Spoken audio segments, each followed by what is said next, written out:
Hola, soy Hugo Arriaga, soy artista visual.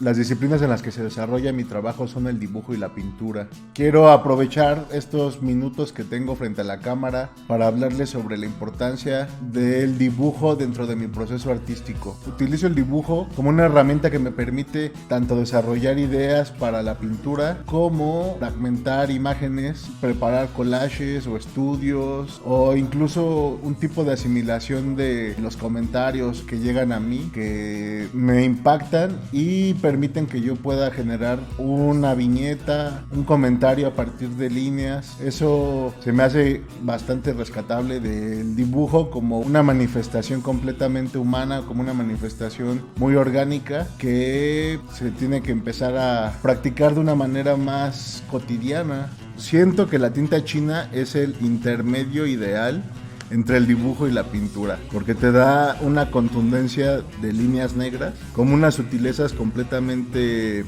etéreas de lo que puede ser una mancha, de lo que puede ser un volumen, una forma, y desarrollarla como una práctica cotidiana enriquece, o por lo menos a mí me ha enriquecido bastante en mi trabajo plástico. Creo que es importante quitarnos el miedo de echar a perder una aguada, de echar a perder una mancha. ¿Cómo se echa a perder una mancha? Ahora sí que no manchen y hay que manchar. Quiero hablarles un poco del dibujo, más que como técnica, como un rigor de pensamiento para desarrollar procesos cotidianos. No necesariamente tienen que devenir en algo completamente artístico, sino generar un desarrollo de proceso a partir del dibujo, de una cotidianidad que todos pues llevamos. Para mí es importante mantener una libreta de puros garabatos, traerla siempre conmigo y pues ahí desarrollar, por ejemplo, chistes o refranes o saberes. Por ejemplo, cómo sería el dibujo de alguien que cuando hacen este comentario de que alguien colgó los tenis, o cuando alguien soltó la sopa, que alguien lo cargue el payaso. Tengo unas imágenes muy claras de eso que significa, que de repente usamos ese tipo de lenguaje y que es algo muy común, pero que siento que no está estudiado a un nivel completamente visual. Me interesa desarrollar ese tipo de relaciones que hay entre el lenguaje y el dibujo, y que solo se dan a partir de un desapego de lo que podría ser el dibujo del canon académico, de estos esquemas como ya arcaicos, de las proporciones de las 7 cabezas o de la sección áurea dentro de una figura, cómo impactan distintas visualidades dentro de un mismo campo bidimensional. Por ejemplo, cómo pueden convivir los grabados de Rembrandt o de Goya con Chewbacca o con un piolín o un piolín cholo. Cómo todo esto puede tener cabida dentro de una ficción que se da en una hoja de papel. Dentro de mi trabajo, los personajes de las culturas de masas o personajes de caricaturas de finales del siglo XX, de cierta manera yo me los apropio. Primero hago 2, 3, 5, 7 dibujos de ese personaje, lo copio de alguna referencia de internet o de una revista, y luego ya a partir de esos yo puedo hacer mi propia versión de ese personaje y ya moverlo y darle como un sentido que yo quisiera, que no necesariamente cumple ese rol dentro de su propio universo. Dibujar una tortuga ninja pintando un retrato. Este tipo de juegos, tanto verbales como visuales, creo que nutren tanto el relato de la cultura popular como el relato del gran arte.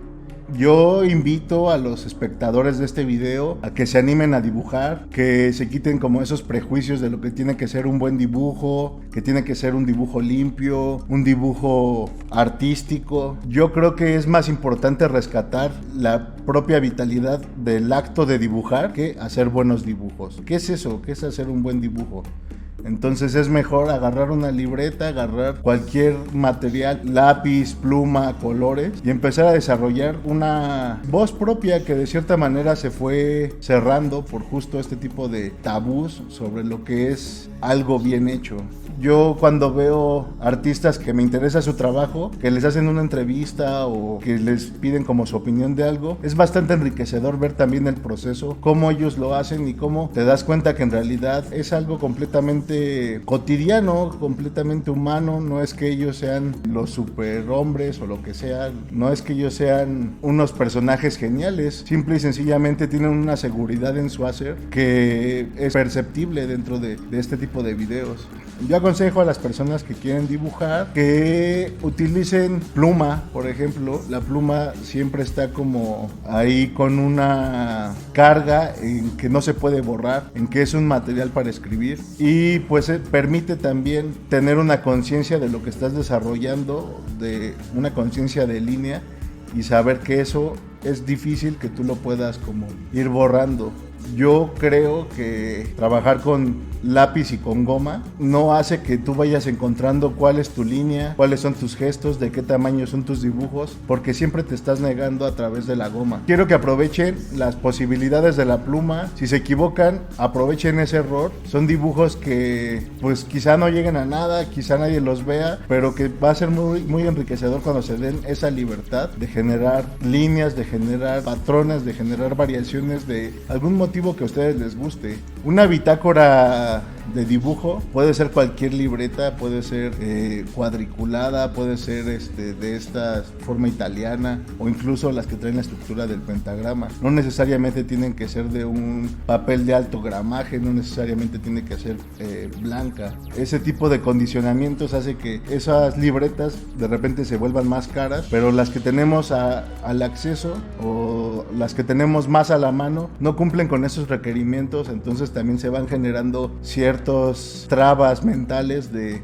como esta es una libreta de cierto gramaje de papel, o que es una libreta blanca, tengo que aquí hacer las cosas importantes. Yo creo que bastantes buenos dibujos pasan en los cuadernos de la secundaria hasta atrás, o en las pastas o en las contraportadas de los libros de texto. Nadie tiene como la última palabra en el dibujo. Yo no la tengo. Yo trato de transmitir mi visión y mi postura con respecto al dibujo. No es la única, no es la mejor, pero es la que me funciona y la que me permite ser feliz con el desarrollo de mi disciplina, para desarrollar una manifestación completamente humana, que desde las cuevas de Lascaux, de Altamira, ya hay una intención de una pulsión por plasmar lo que tenemos a nuestro alrededor, ¿no?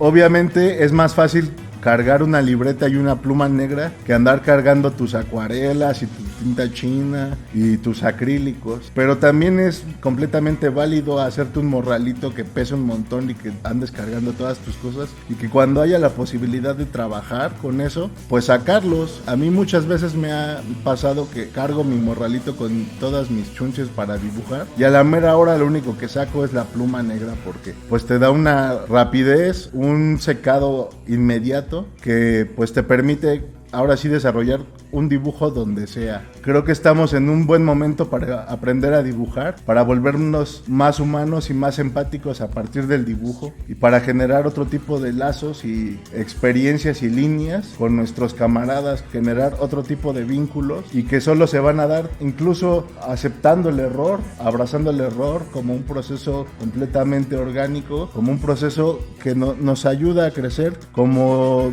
dibujantes y también como personas. Eso se me hace que es algo completamente que rescatar. Yo recomiendo que se compren un paquete de hojas Bond, unas 3 o 4 plumas negras o azules, y empiecen a rayar y a rayar y a hacer todo tipo de inquietudes que tengan visuales dentro de esas hojas, y no las piensen como un dibujo único, sino un volumen, un peso ahí de papel que lo van a convertir en un peso de errores, en un peso de inquietudes, y que eventualmente dentro de ese peso de 100 hojas de papel habrá cosas bastante rescatables, bastante interesantes. Que utilicen herramientas que son de marca perpetua, o que son indelebles, que son estos plumones negros, o las tintas o pluma, porque eso te va a dar una posibilidad de eventualmente de equivocarte y empezar a desarrollar tu trabajo a partir del fracaso, a partir de las experiencias, y de hacer y echar a perder, y de incluso de remarcar ese error borrándolo con corrector o con acrílico blanco. Creo que eso es bastante importante, quitarle como ese estatuto a que un dibujo tiene que ser limpio, a que un dibujo tiene que ser único, casi que aurático. Recomiendo que se pongan a dibujar. No hay mal momento para empezar a dibujar. solo es empezar a quitarnos ese tipo de miedo, tener una actitud más cachetona, más guapachosa, más distraída, divertida, y solo dibujar y eventualmente saldrán cosas interesantes. No necesariamente van a acabar dibujando como Miguel Ángel o como Rembrandt o como Goya o Hokusai, pero pues van a acabar dibujando como ustedes mismos, y creo que eso es igual de válido o muchísimo más válido porque te va a dar una personalidad dentro de tu propio quehacer.